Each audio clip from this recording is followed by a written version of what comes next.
Welcome to In His Grip with Dr. Chuck F. Betters, produced by Mark Inc. Ministries. Each In His Grip message is designed to help you turn your hearts toward Jesus and equip you to walk by faith. Let's join Dr. Betters in the sanctuary as he preaches the series Wisdom Breaker. You don't know how many times from Sunday afternoon until even this morning, I think you can even maybe hear it in my voice. There's a cloud in my body right now. You don't know how many times I repeated, Chuck, consider this joy. Consider this joy. And in the other ear, I was hearing Satan say, your God is deserting you. And I have tried to be honest with you to a risky point, where I know that things I say can be interpreted 1,000 different ways when you walk out of here. Can I summarize for you what I believe the Lord is doing in my life, and that I believe is for your benefit, that He is doing these things? One, I believe He is teaching me to be real in my faith and not plastic. That I think God is sick and tired of plastic Christianity. Christians are never supposed to doubt. And if they are hurting, they're never supposed to show it. And if they have questions, they're never supposed to express them. We are supposed to appear as though we walk around with peace and joy and contentment when our hearts are fractured and wounded and broken. I have tried to be real. You have been my family, our support. You have allowed me the luxury of preaching to you from weakness while preaching to you at times from strength. And you have loved us either way.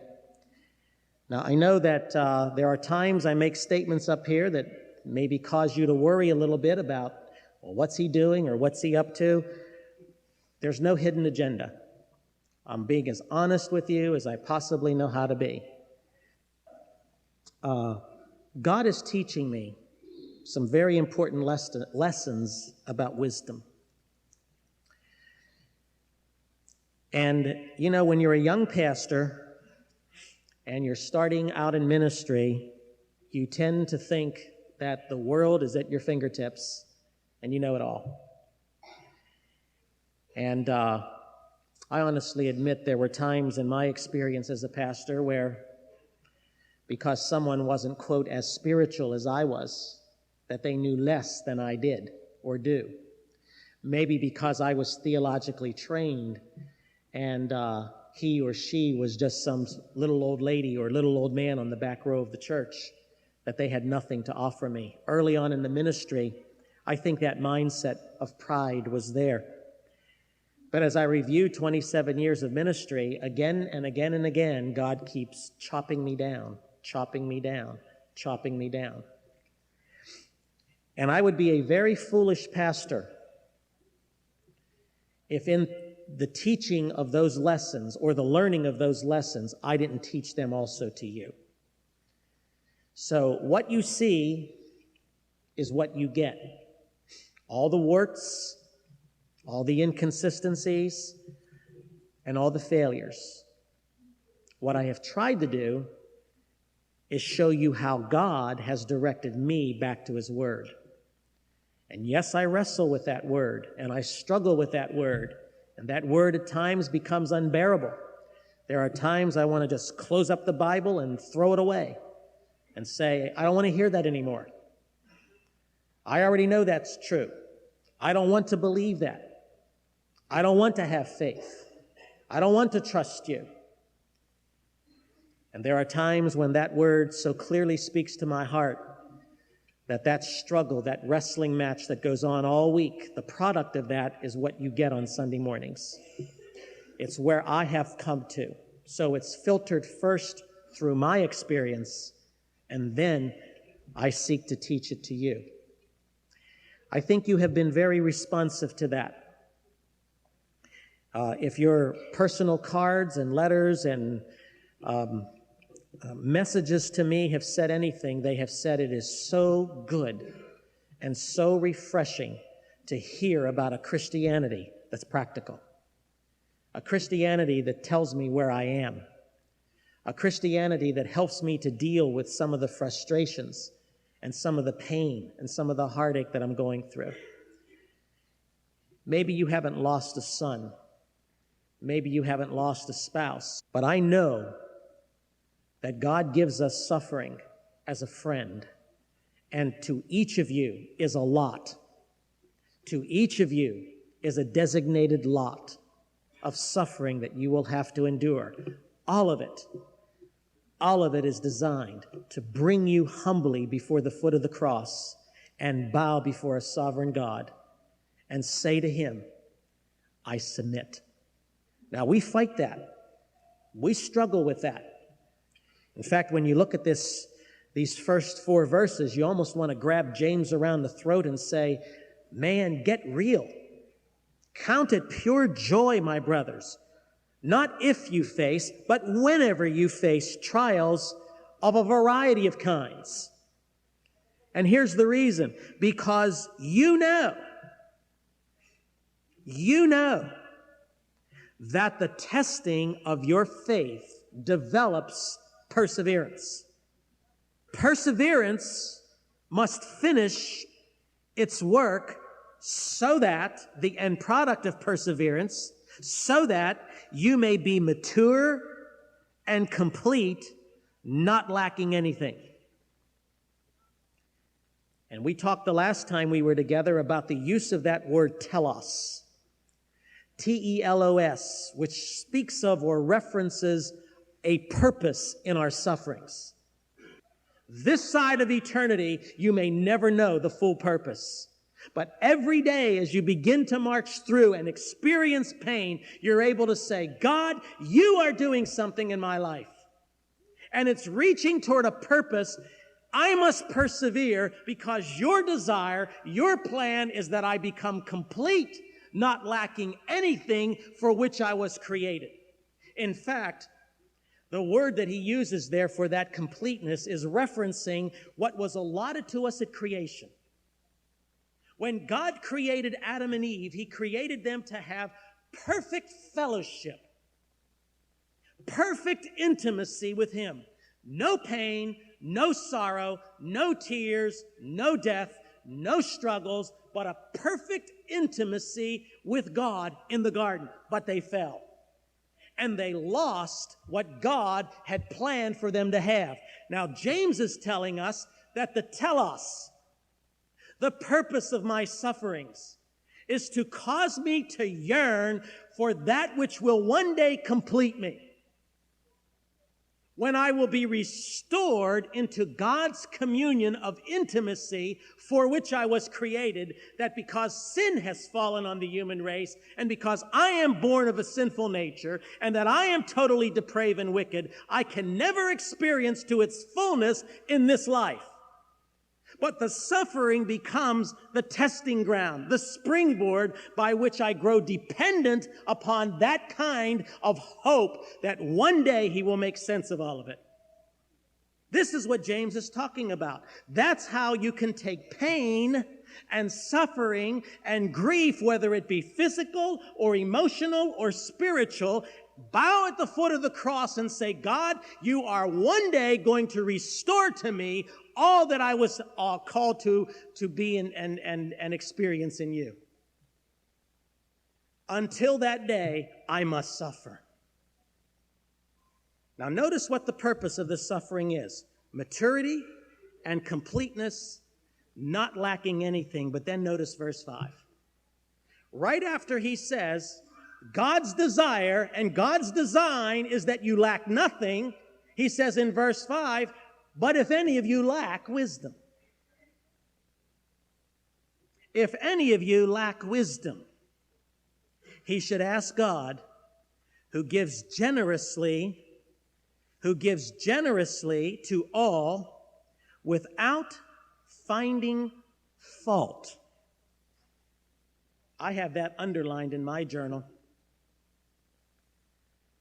because there's plenty of fault he could find in me. But when you bow and say, God, I don't have any wisdom. I don't have any wisdom. I'm lacking wisdom. In the ensuing examination of my spirit, God promises to give me that wisdom without finding fault in me. That includes all of the times I've shaken my fist in his face, I've questioned his sovereignty, I've questioned his love, I've questioned the validity of his word, I've questioned the integrity of his character, and all of those things, God says, if you bow before the cross and yield to my sovereignty and claim your ignorance of wisdom and seek it and ask for it in faith, without wavering, I will give it to you without criticizing, without finding fault. Now, there's a loving Father. There's a loving God. He says, I'll give it to you freely. I believe God is calling us to see pain as our friend. Count it pure joy, kar, where we get the word grace from, where we get the word joy from. Count it all joy. Count it an act of grace. I got to tell you something. There are times where I've learned how to do that very well, and there are times when I'm not so good at it, and the reason is because I'm a control person.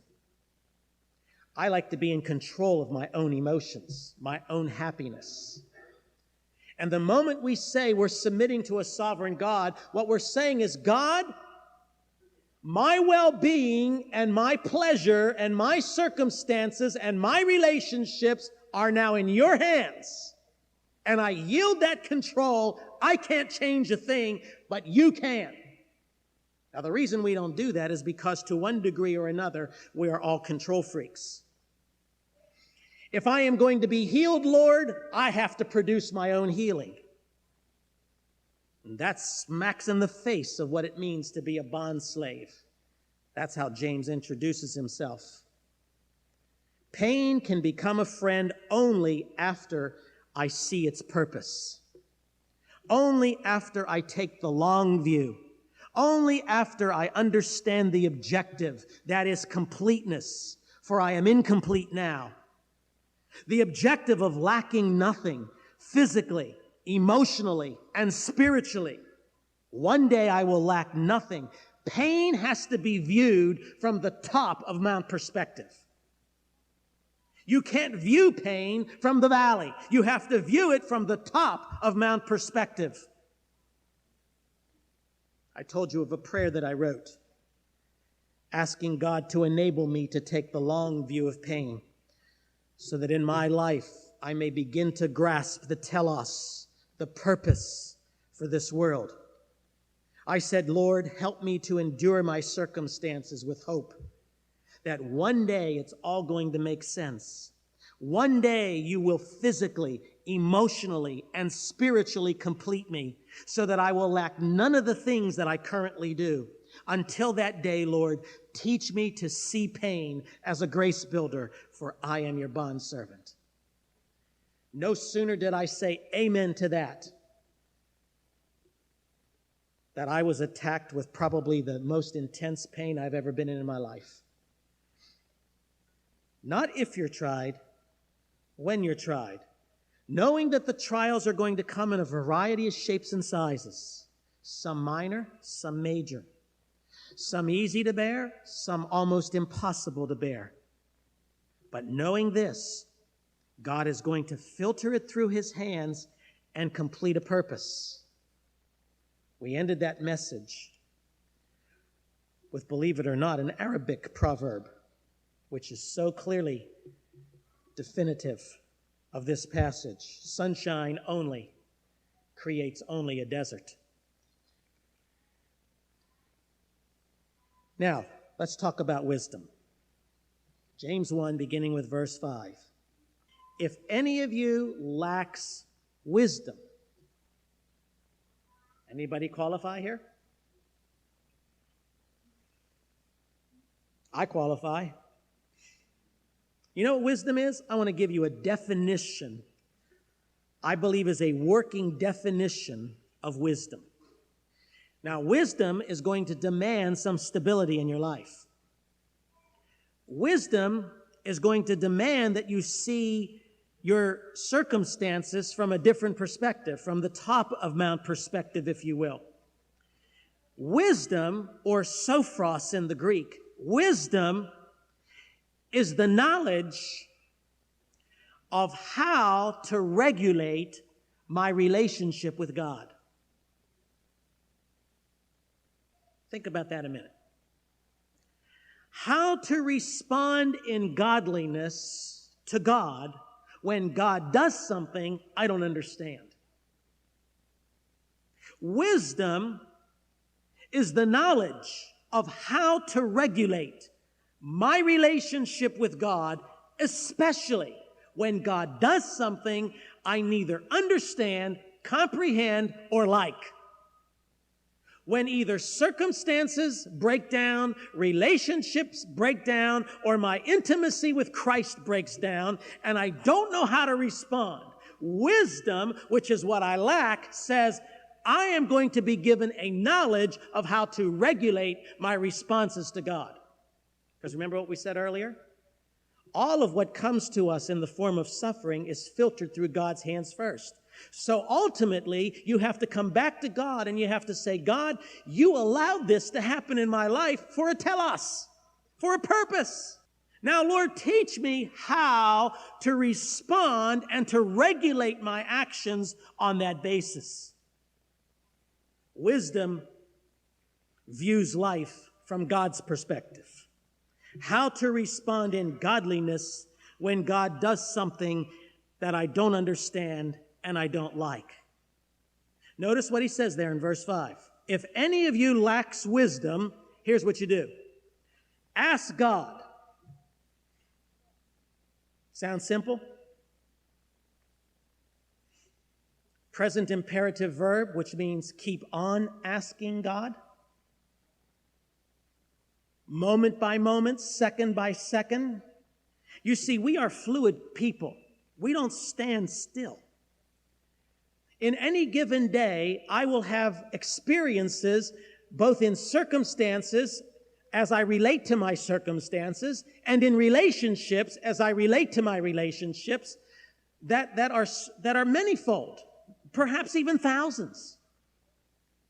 How do I regulate my response to those circumstances or those relationships when I don't understand what's going on? He says, ask God. You know what's implied in that? Is a praying without ceasing. It's an attitude of prayer. It's an attitude of communion. Look, if you're into praying spot prayers, if you're into praying emergency kit prayers, Band-Aid prayers, pie-in-the-sky prayers, don't even bother thinking about the word wisdom. You'll never have it.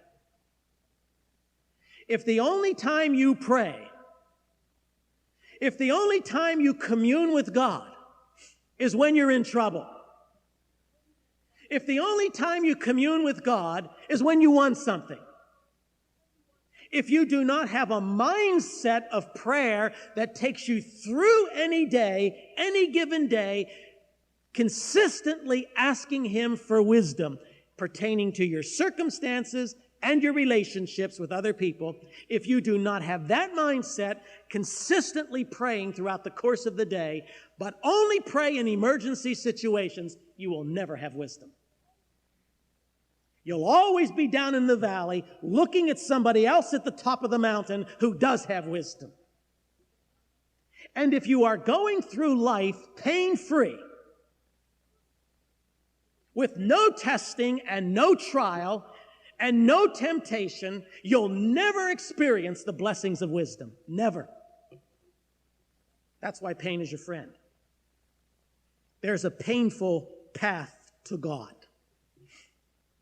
A painful path. Verse 5, if you lack wisdom, number 1, ask God, who gives generously to all without criticism or finding fault, and it will be given him.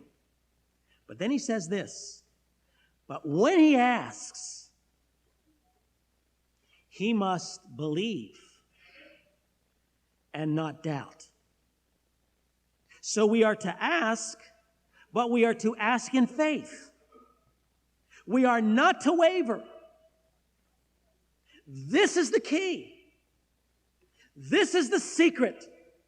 We are to ask in faith, to believe in the promises of God one day, and to doubt them the next day in a pattern of inconsistency is to attempt to approach God on the basis of human control, failing to understand that without faith, it is impossible to please God. You see, I must regulate my relationship to God, but that relationship is doomed to failure. If I am an ebb and flow Christian, tied in one day, tied out the next, like the waves of the sea, driven by the wind and tossed. Wisdom demands a stability of prayer life. That's where the asking is. A stability of faith. But now here's the point. I don't know about you, but even making those statements makes me feel a little guilty. Make you feel a little guilty? You know why? I'll tell you why. Because there are many times that my faith is weak. Maybe not ebb and flow type weak, but maybe it is. But weak nonetheless. James is telling us, don't think that you'll ever have perspective. You'll never have wisdom. As long as you waver, as long as your faith is weak, you'll never have wisdom. You'll never be able to put the puzzle parts together and bow in submission to God and say that all things work together for good to them who love God. You'll never be able to do that. If unstable, weak, inconsistent faith is the roadblock to me understanding and gaining perspective from God and having wisdom and knowledge as to how I am to regulate my responses to God's intervention in my life. If weak faith is the problem, then what I need to understand is what are the things? What are the things that cause me to have weak faith? These are probably the most important principles you're going to hear in this message. And I'm going to take my remaining time, and I am going to give you an opportunity to put down in writing things that you're going to need. If you don't need them already because of the pain you're going through now, you will need them someday when you go through intense pain. Maybe you'll be able to come back to your journal. Maybe you'll be able to come back to that little GRPC journal and recall this sermon, because I'm going to tell you these are some of the most important principles you're ever going to learn concerning the roadblocks or the hindrances to wisdom. The reason I don't have wisdom is because I have weak faith. And the reason I have weak faith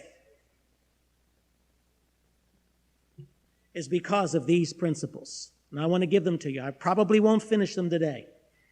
But let's see how far we can go. Here is number one. One of the main reasons our faith becomes weak is because we have concluded that the pain is too great. The pain is too great. You know, in essence, what we're saying?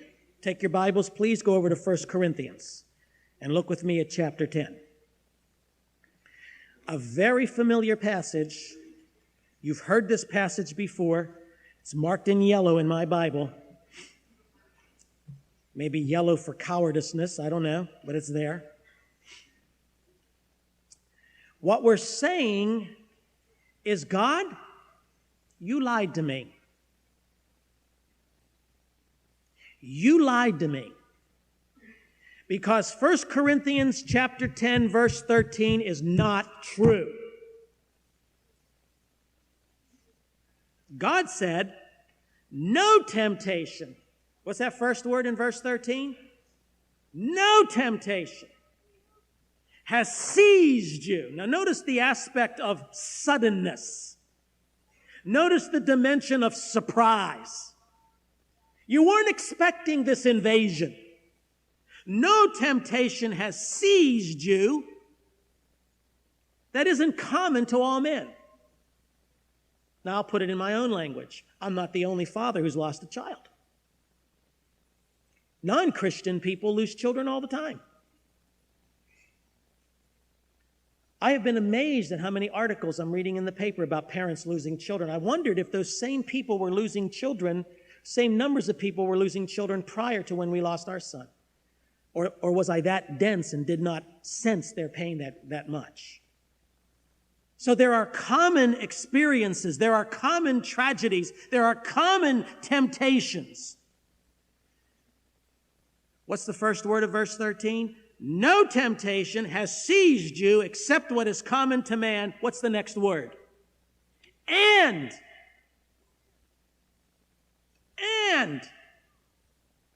God is faithful. But the pain's too great. Hindrance to wisdom. Faith breaks down the moment we say, this pain is too great. God, you are not faithful. God is faithful. He will not let you be tempted beyond what you can bear. Thank you for listening. For the complete sermon, please visit markinc.org and click In His Grip. Join Dr. Chuck F. Betters in the sanctuary from Monday to Friday on the In His Grip podcast.